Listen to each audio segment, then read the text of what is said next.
A seniors advocate says as prices soar, many older Canadians are facing choices between heating their homes or buying food.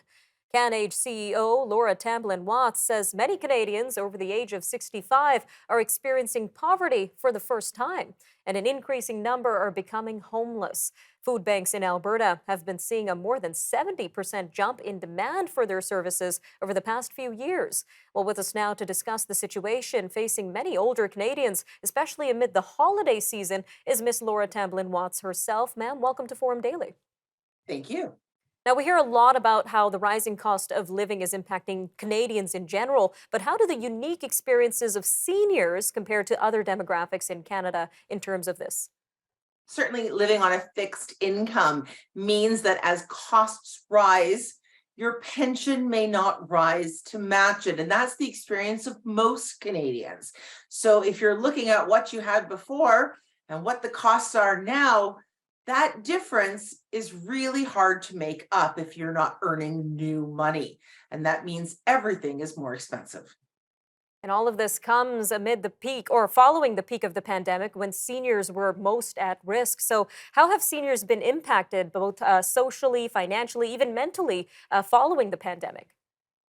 Economically, we've seen many older people have increased costs. They can't take public transit because they're worried about COVID-19, as they should be. So they're having to use more expensive forms of transit, sometimes 10 times more expensive if you're taking a rideshare app or a taxi than if you're taking public transit. We're also having increased delivery costs where older people may have been able to go to the grocery store or the pharmacy. They're now, of course, using delivery services to keep themselves more safe. All of those things add up.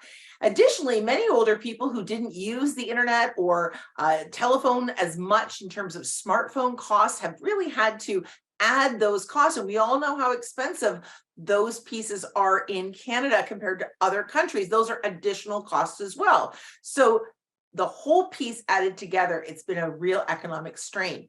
Socially, we know that older people are more isolated than they've ever been. And social isolation and loneliness is as bad for us as smoking 15 cigarettes a day and can take up to 8 years off a person's life. That means increased cognitive impairment as we have less stimulation. It also means increases in concerns about how your body is moving.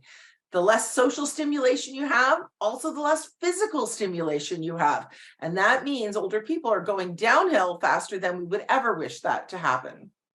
Downhill indeed, ma'am. Now, you mentioned many seniors are also experiencing poverty for the first time. So, can you tell us a little bit more about this and what this looks like in Canada?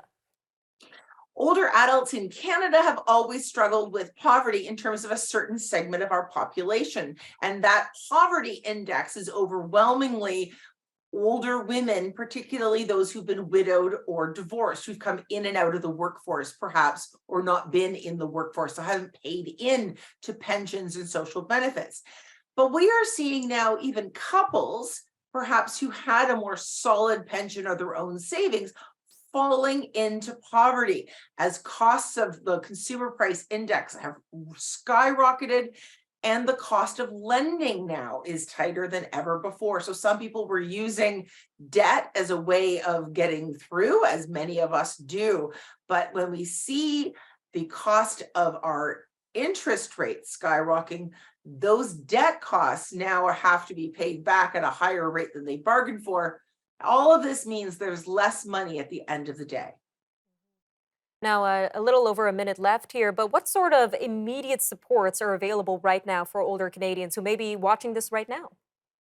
In some provinces, and Nova Scotia is a good example, they're actually cutting checks to help older people. There's one time payments, and those can assist. Some governments, like in Ontario, are playing with tax rebates. And again, money in the hands of seniors are what helps most. Make sure that as you're thinking about coming into tax season, you are keeping your receipts. I know that that sounds like a thing we always talk about, but there's lots of additional tax benefits, caregiving benefits, and disability benefits that you might not think apply to you, but they do. So that can help as well. But I have to say, look out for your neighbor this holiday season. Food banks are skyrocketing in their need and donations are down. An important message right there, ma'am. Thank you again for your time today on Forum Daily. Thank you.